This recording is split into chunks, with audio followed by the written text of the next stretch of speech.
ઘડી ઘડી યાદ કરવા જેવો કોઈ દેવ હોય તો ભોળિયો દેવ છે. અમારે ત્યાં આપણે ત્યાં વિદ્યાપતિ નામના એક મહાપુરુષ શંકરના ઉપાસક થયા. વિદ્યાપતિજી એવી ભક્તિ આણે કરીને કે શંકર ભગવાન એને ઘેરે નોકરનું કામ કરે અને નામ પાડ્યું ઉગનો. ઉગનો હુકમ કરે, ઉગના પાણી લાવ, એટલે કૈલાસ વાળો પાણી લોટો લઈને દોડે. ઉગના આમ લાવ, ઉગનો આ વિદ્યાપતિનો સેવક છે. એક દિવસ વિદ્યાપતિ ઉગનો આમ જંગલમાં ફરવા જાય છે અને વિદ્યાપતિ વાચસ્પતિ આ માણસ એવો પંડિત, એને તરસ લાગી ઉગનો સાથે. શિવ આવ્યા એટલે મને યાદ આવ્યું, પણ આજુબાજુ ક્યાંય પાણી નહીં. વારંવાર વિદ્યાપતિ કહે મને બહુ તરસ લાગી. ઉગના તું શું કરે, પાણી લઈ આવ ને.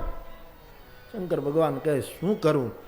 અને પછી અડધો કિલોમીટર પેલા ભાડેની એમ જાડીની અંદર જઈ અને લટા ફટકારી નીચે. ત્યાં તો સ્ફુરન મૌલી કલ્લો લીડી ચાચુ ગંગા લસદ ભાલ બાલેન્દુ કંઠે ભુજંગા ચલત કુંડલમ ભૃસુનેત્રમ વિશાલમ પ્રસન્નાન્નમ નીલકંઠમ. ભગવાન મહાદેવે માથું પછાડ્યું. ઉગના એકાતે શંકર છે પોતે, અને જામ જટા ખોલી અને ગંગધારા વહી એમાંથી ઘડો પાણીનો ભરી અને પાછો હતો એવો ને એવો ઉગનો થઈ અને પાણી લઈ ગયો. વિદ્યાપતિએ જ્યારે જળ પીધું ત્યારે જિંદગીમાં અત્યાર સુધીમાં આવું પાણી નહોતું પીધું. ઉગના આ કઈ નદીનું પાણી છે? બાપજી હું થોડેક દૂર ગયો, ત્યાં પાણી હતું. લાગ્યું નહીં, નામ પાડ, મેં ઘાટ ઘાટના પાણી પીધા છે. ઉગના આ કઈ નદીનું પાણી છે? હવે એ એને ગુરુ માને, સ્વામી માને. ઉગનો એનો શિષ્ય અને સેવક પોતાની જાતને માને. આ વિદ્યાપતિનો આ સેવક અને શિષ્ય થઈને શંકર રહે. બહુ આગ્રહ કે હું ગુરુ છું, આદેશ આપું છું, તને હુકમ કરું છું, આ કઈ નદીનું પાણી છે બતાવ. બોલે તમારો આદેશ હું પાડું, પણ મારી એક વાત માનો તો કે હું આ વાત તમને કરું પછી તમે જો એ કોઈને કહેશો તો આપણો સંબંધ બગડી જશે. એલા તું આવી ભાષામાં કેમ વાત કરવા માંડ્યો? કે ભાષા બદલી છે, હવે તમે સમજી જાઓ. તો હવે સાંભળી લો હું ઉગનો કોણ છું. વિદ્યાપતિ આમ આંખું ખેંચી, ત્યાં તો જટા કટા હસા ત્યાં તો બાપા મહાદેવ ઊભો થયો. ડમરું વાગવા માંડ્યું. વાંકો ચંદ્રમાં લાગ્યો છે, ભભૂત લગાડી છે, વાઘાંબર પહેર્યું છે, ગળામાં રૂંડ માળાઓ પડી છે, ત્રિશૂલ ધારી ઊભો થયો. મારા બાપ, તું મારો પ્રભુ, તું ઉગનો થઈને મારે ઘરે શિષ્ય બનો મારી નોકરી કરે. કે આ કોઈને કહેતા નહીં, નહીતર સંબંધ બગડી જશે. મને તારી નોકરી કરવા દેજે. જે દિવસે ત્યાં કોઈને કીધું કે આ શંકર છે તે દિવસે સંબંધ પૂરો.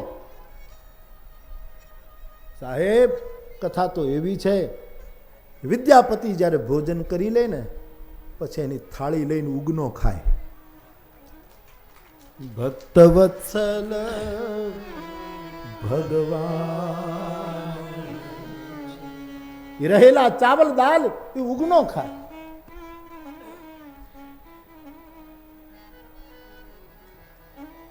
પણ હવે બીક લાગે છે વિદ્યાપતિને, કાં તો શંકર છે ને મારું હેઠું ખાય. એટલે એક દિવસ કીધું તું શિષ્ય છો અને શંકર પણ છો, પણ શિષ્ય તરીકે ફરી એક આદેશ આપું છું કે મારી થાળી તું ખાય છે એ તો બરાબર, પણ તું ખાઈ લે ને ત્યારે કોઈને ખબર ન પડી, એઠી થાળી મને આપી દેજે ને મારી વિદ્યા ફળે. બાંધ્યો વચને ઉગનાને. અને ઉગનો ભોજન કરીને થાળી ગુરુને આપી આવે અને ગુરુ ઉગનાની એઠી થાળી ખાય. એ વિદ્યાપતિની સુશીલ પત્નીને ખબર પડી. અઠવાડિયું જોયા કરી કે આ નોકરે તો આને વટલાવી નાખ્યો. આ મારો વિદ્યાપતિ, આ વિદ્વાન, આ શાસ્ત્રજ્ઞ, અને બધું પેલું કરી નાખ્યું.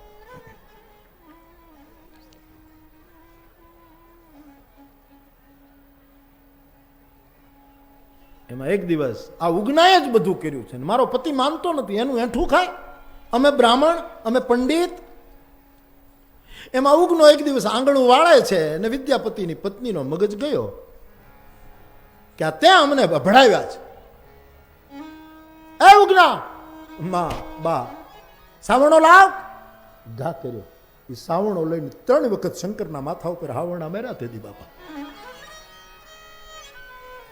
વેદ ભણતો વિદ્યાપતિ જોઈ ગયો અને બહાર નીકળીને પોતાની પત્ની શંકરને સાવરણા મારે છે. ત્યારે રેવાયનું કે જેના તું સાકરિયા સોમવાર કરે છે, જે શંકરને શ્રાવણ મહિનામાં તું ભજે, એ મારો શંકર છે.